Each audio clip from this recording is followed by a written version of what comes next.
Hello student, आपका science think academy में स्वागत है। आज हम साइंस सब्जेक्ट से कुछ उपकरण की बात करेंगे जिसके अंतर्गत रसायन विज्ञान, भौतिक विज्ञान और जीव विज्ञान से संबंधित कुछ उपकरण हैं। यहाँ आज हम दिखाने की कोशिश करेंगे। सबसे पहले चलिए हम दिखाते हैं परखनली क्या चीज़ है। तो देखिए ये परखनली है। ये परखनली शीशे की बनी होती है जो एक तरफ पैक होती है, एक तरफ से खुली होती है। ये हार्ड कांच की बनी हुई है और इसमें कोई भी मटेरियल हो, केमिस्ट्री के प्रैक्टिकल के दौरान जो मटेरियल होते हैं इसमें डाल के इसको गर्म किया जाता है। गर्म करने के लिए हम स्पिरिट लैंप का इस्तेमाल करते हैं। स्पिरिट लैंप के इस्तेमाल में देखिए ये स्पिरिट लैंप है। इस स्पिरिट लैंप में ये स्पिरिट भर दी जाती है और इसको माचिस से जला देते हैं। माचिस से जलाने के बाद जो भी मटेरियल इसको गर्म करना रहता है इसको हम परखनली ब्रश, ये देखिए ये परखनली ब्रश है। इस परखनली ब्रश में इसको हम इस तरह से लगा लेते हैं। लगाने के बाद इसको कस लेंगे। कसने के बाद इसको हम इस तरह से ये गर्म करेंगे। ये तब तक गर्म करेंगे जब तक ये उबल ना जाए। ये उबलेगा, इसको हम फिर हटा लेंगे। फिर जो हमको प्रैक्टिकल करने रहेगा हम प्रैक्टिकल इसको कर लेते हैं। और इसमें मटेरियल जब मिलाएंगे तो इसमें गर्म होगा। गर्म होने के बाद कुछ अवक्षेप बचेंगे। अवक्षेप मतलब छोटे छोटे कण, जिसको निलंबन भी कह सकते हैं, वो नीचे बैठ जाते हैं। बैठने के बाद इसको हम छान लेते हैं। अब छानने के कैसे, ये देखिए ये कीप है, ये कीप है और इसको छानने के लिए फ़िल्टर पेपर का इस्तेमाल किया जाता है। ये देखिए फ़िल्टर पेपर है। इस फ़िल्टर पेपर को इस तरह से मोड़ के इसमें लगा लेंगे। लगाने के बाद जो भी इसमें मटेरियल है इसको हम इसी में उड़ेल लेंगे। उड़ेलने के बाद इसको कुछ देर के लिए स्टैंड पर रख देंगे और करीब आधी घंटा बाद देखेंगे तो इसमें सब जितना मटेरियल है वो निकल जाएगा और जो बचेगा उसी को अवक्षेप कहेंगे। इस अवक्षेप को हम निकाल लेते हैं। तो ये कीप हो गया, इसको फ़िल्टर पेपर कहेंगे। ये कीप हो गए और इसको परखनली कहेंगे। ये परखनली ब्रश है और इसको लैंप के नाम से जानेंगे। अब उसके बाद इसी के दौरान ये भी इस्तेमाल होते हैं। देखिए ये बीकर है। ये बीकर लगभग 250 ml तक के मटेरियल को नापा जा सकता है। इसमें देखिए 50 ml, 100 ml, 150 ml, 200 ml, 250 ml तक के मटेरियल को इससे नापा जा सकता है। और ये 250 ml क्या है, इसी को हम क्या कहेंगे, बीकर कहेंगे। ये यहाँ पर प्लास्टिक की दिखाई गई लेकिन ये शीशे की भी होती है। और इस तरह से ये देखिए इसको कोनिकल फ्लास्क कहेंगे। ये जो शीशे की बनी होती है कोनिकल फ्लास्क, ये छोटी है बड़ी भी होती है। ये लगभग 150 ml तक की ये कोनिकल फ्लास्क है। और जो भी केमिकल हमको लेना रहता है, अगर मान लीजिए 150 ml लेना है या 125 ml लेना है तो यहाँ से इसको भर के ये सीधा करके यहाँ पर देख लेते हैं और इससे फिर हम अलग कर लेते हैं। हमको तौलने की ज़रूरत नहीं है, इसी में से हम नाप लेते हैं। इसी को कहेंगे कोनिकल फ्लास्क, इसको कहेंगे। इसका क्या कहेंगे, कोनिकल फ्लास्क के नाम से जानी जाती है। ये भी शीशे की बनी होती है। अगला है, इसको मेजरिंग फ्लास्क कहेंगे। ये मेजरिंग फ्लास्क, ये लंबी सी एक कांच की बोतल होती है और यहाँ पे एक ढक्कन भी लगा होता है और ये मेजरिंग फ्लास्क इसको कहेंगे। इसमें भी देखिए एक पैमाना लगा होता है, यहाँ पर देखिए निशान लगे हुए हैं ये। और ये लगभग 250 ml तक के केमिकल को ये नापा जा सकता है। और इसका जो इस्तेमाल होता है जब ये टाइट्रेशन करते हैं, इंटरमीडिएट में एक विधि होती है टाइट्रेशन के दौरान इसका इस्तेमाल होता है। तो इसको क्या कहेंगे, मेजरिंग फ्लास्क कहेंगे। याद रखिएगा, इसको मेजरिंग फ्लास्क के नाम से जानेंगे। और ये दो स्टैंड है, इसको हम सिलेंडर मेजरिंग कहेंगे। सिलेंडर मेजरिंग या मापक मेजरिंग कहेंगे। ये प्लास्टिक की बनी हुई है। इसमें भी लगभग ये 50 ml और ये 100 ml तक के हैं। इसको इस तरह से भर के इसको भी ऐसे नाप लेते हैं और इसको भी क्या कहेंगे, सिलेंडर मेजरिंग कहेंगे। और फिर ये हमारे सामने एक बाटल रखी गई है। बाटल, इस बाटल इसका क्या काम होता है, ये शीशे की बाटल है, ऊपर ये ढक्कन लगे होते हैं। इसको ढक्कन से इस तरह बंद कर देते हैं। जो भी केमिकल है इसमें रखे जाते हैं। ये छोटे भी होते हैं बड़े भी होते हैं। ये लगभग 125 ml का है, ये दिखाया गया है। और इसमें जैसे मान लीजिए सल्फ्यूरिक अम्ल है, नाइट्रिक एसिड है, पोटेशियम डाइक्रोमेट है, इसमें ये रखने केमिकल ये रखने के लिए काम आते हैं। और इस पर यहाँ पे स्लिप लगा दी जाती है। इस तरह से स्टैंड पर रख दिया जाता है। इससे हम जान जाते हैं कि इसमें कौन सा केमिकल है। इसको पढ़ते हैं और जान जाते हैं कौन सा केमिकल है। फिर इसके बाद जो आते हैं ये लेंस के बारे में, अब फिजिक्स में चलते हैं, कुछ लेंस के बारे में है। लेंस उसके पहले हम बता देते हैं कि ये परखनील स्टैंड, ये सामने एक परखनीली स्टैंड है, इसमें हम परखनीली को इस तरह से सजा देते हैं और जो केमिकल इसमें भरते हैं, जो केमिकल रिएक्शन कराते हैं, और यहाँ पे इसको इसे लगा देते हैं। लगाने के बाद अगर हमको छनन की छनन विधि से ये हमको प्रेसिपिटेट या अवक्षेप प्राप्त करना है, तो कीप में इस तरह से रख के इसको रख दिया जाता है और धीरे धीरे छनन क्रिया ये पूरी हो जाती है, फिर इसको हम निकाल लेते हैं। ठीक, ये हो गया परखनीली स्टैंड की बात हो गई। अगर परखनीली में फिर दोबारा हमको रिएक्शन कराना हो तो सबसे पहले इसको हम धुल लेते हैं, धुलते कहते हैं। तो इसके लिए ये होती है परखनीली ब्रश, ये ब्रश है, इसको हम परखनीली ब्रश कहेंगे। और इसी में इस तरह डाल के धीरे से झटके से करेंगे तो यहाँ टूट सकता है। ये धीरे धीरे इसको घुमा के इसको हम धुल लेते हैं, फिर डाल के इसको साफ़ कर लेते हैं। तो ये परखनीली स्टैंड की बात हो गई और परखनीली ब्रश की बात हो गई। अब चलते हैं फिजिक्स की तरफ। भौतिक विज्ञान से संबंधित सबसे पहली बात आती है लेंस के बारे। तो देखिए ये लेंस है और ये जो लेंस है ये उत्तल लेंस है। आप इसको गौर से देखिए तो बीच में मोटा है और किनारे किनारे ये पतला है। ये लेंस होते हैं और फिजिक्स में इसका बहुत इस्तेमाल है लेंस। और इसी तरह एक अवतल लेंस है। ये देखिए अवतल लेंस उसे कहेंगे जो किनारे पर मोटा हो और बीच में पतला हो। देखिए यहाँ पे एकदम पतला है, किनारे किनारे मोटा है, तो इसको अवतल लेंस, इसको उत्तल लेंस, इसको अवतल लेंस के नाम से जानेंगे। फिर एक समतल दर्पण होता है। ये समतल दर्पण, ये देखिए ये समतल दर्पण है और ये शीशे के मोटे से होते हैं, इसी को हम समतल दर्पण के नाम से जानते हैं। ये सब प्रैक्टिकल जब होता है तो उसमें एग्जामिनर लोग अक्सर पूछ लेते हैं। तो ये समतल दर्पण के नाम से मोटी सी संरचना होती है, इसी को हम समतल दर्पण कहेंगे।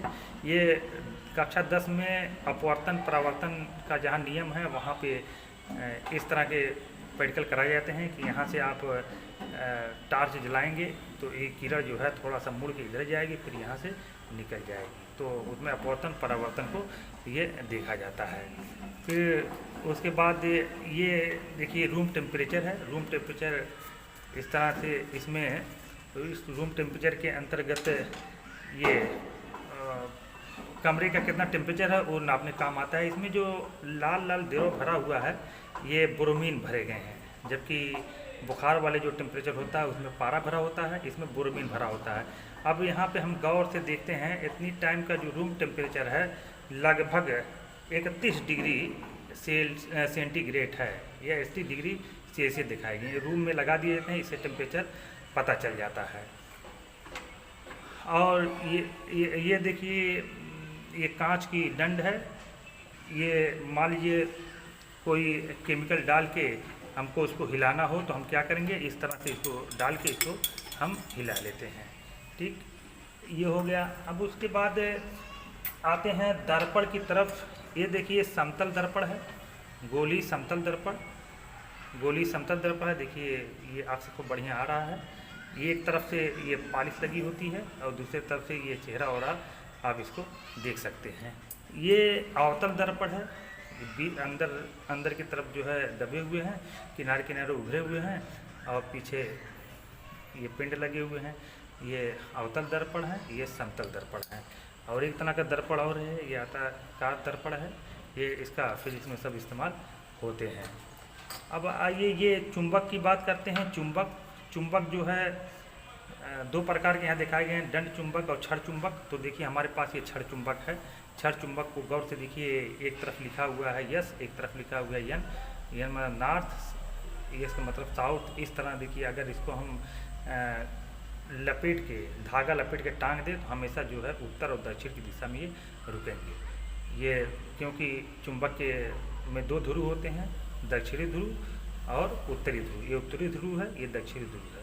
चुंबक की ये खासियत है कि अगर यन आप लगाएं तो कतई जो है ये चिपक नहीं सकते हैं, झटका देता है। लेकिन अगर यस को मिला दिया आराम से ये देखिए आराम से ये चिपक जाता है, आराम से चिपक जाते हैं। लेकिन अगर इसको लगाओ तो ये झटका देंगे। इसको हम क्षण चुंबक कहते हैं। ये क्षण चुंबक के नाम से जाने जाते हैं। एक आता है यू आकार का चुंबक। यू आकार के चुंबक में देखिए ये यू आकार का चुंबक है, इसका भी मेडिकल में इस्तेमाल होते हैं। ये यू आकार के चुंबक इसमें भी है, उत्तरी ध्रुव दक्षिणी ध्रुव इसके अंदर भी आते हैं।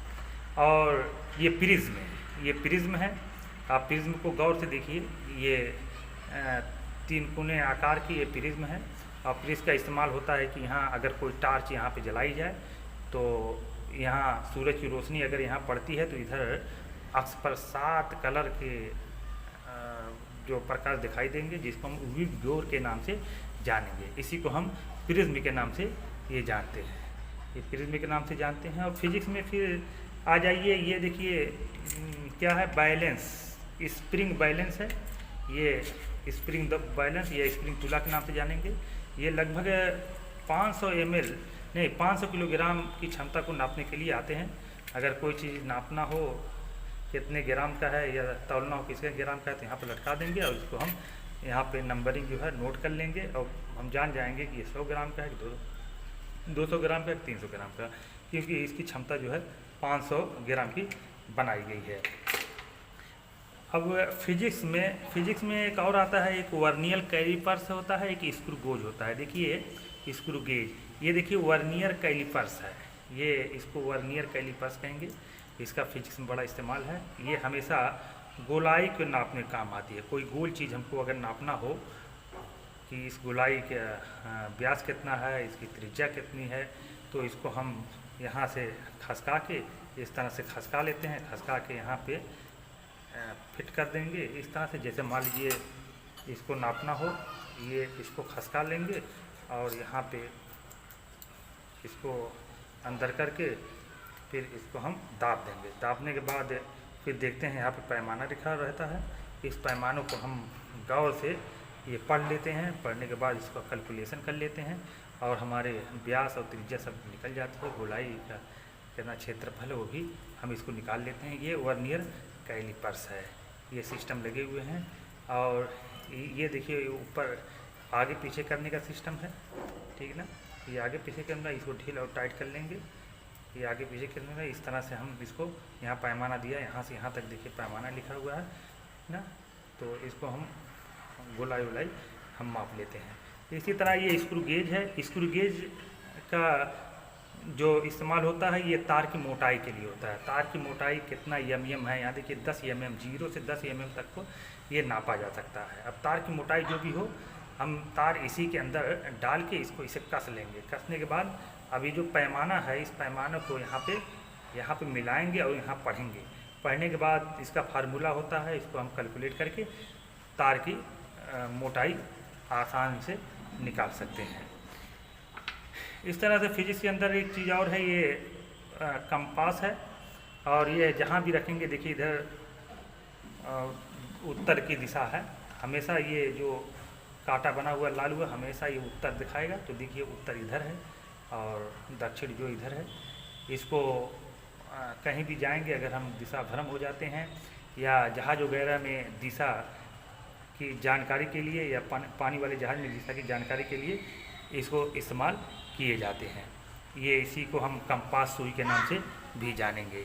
ये एक लेंस है, इस लेंस के सहायता से ऊपर नीचे करके हम वस्तुओं को पहचान सकते हैं, कितनी छोटी है कितनी बड़ी है, उसको गौर से हम देख सकते हैं। ये एक और है, ये देखिए छन्नी है, ये छन्नी इसको कहेंगे ना। और ये स्टैंड कहेंगे, बर्नर स्टैंड है। और ये बर्नर स्टैंड, इसी के अंदर इस तरह से ये लैंप लगा दिए जाते हैं और जला दिया जाता है और इसको इस तरह रख दिए जाते हैं। अब परखनली ला के ने बीकर को अगर कोई चीज़ गर्म करना रहता है इस पर रख के इसको हम गर्म करते हैं। इसलिए ये छन्नी लगाते हैं ताकि टेम्परेचर डायरेक्ट इस पर ना पड़े। अगर इसे डायरेक्ट पड़ेगा तो ये सीसिक होती है और चटक जाएगी। इसलिए क्या करेंगे, इसको हम रखें ताकि टेम्परेचर इस चारों तरफ ये समान प्रकार से पड़े। और इसको हम गर्म कर लेते हैं। गर्म करने के बाद इसको इसी के एक रॉड की सहायता से इसको हम चारों तरफ इस तरह से घुमा लेते हैं। घुमाने के बाद जो गर्म हो जाता है तो इसको हम हटा देते हैं। ये वाष्पन क्रिया का भी ये उदाहरण है। इस तरह से हम पूरा ये कर लेते हैं। तो हमने तमाम उपकरण को दिखा दिया और देखिए एक छूट रहा है, ये आप जानते होंगे, ये टार्च है। टार्च का भी फिजिक्स में इस्तेमाल होते हैं, टार्च का इस्तेमाल होता है, ठीक। और ये हमारे सामने एक घिरनी रखी गई है, ये देखिए घिरनी है, ये घिरनी है, और ये घिरनी की सहायता भी फिजिक्स में इस्तेमाल होते हैं। और ये पवन चक्की, यहाँ पे स्टैंड लगा के इस तरह खड़ा कर देते हैं, पवन चक्की है, हवा चलती है, नाचती है, ये फिजिक्स में सब इस्तेमाल होते हैं। तो आज हमने ये केमिस्ट्री और फिजिक्स से संबंधित तमाम उपकरण बता दिए हैं जो जूनियर से लेके हाई स्कूल तक के प्रैक्टिकल में काम आते हैं, इंटर में भी काम आते हैं। तो आज हम पहले पार्ट में आपको ये बता दिए, दूसरा पार्ट हम जीव विज्ञान का अलग से लेके आएंगे। अगर ये वीडियो पसंद आई हो तो जितने भी बच्चे हैं सब लोग इसको शेयर करें, लाइक करें और चैनल को सब्सक्राइब करें, दूसरे तक पहुंचाएं ताकि और लोग इसको जान सकें। Thank you.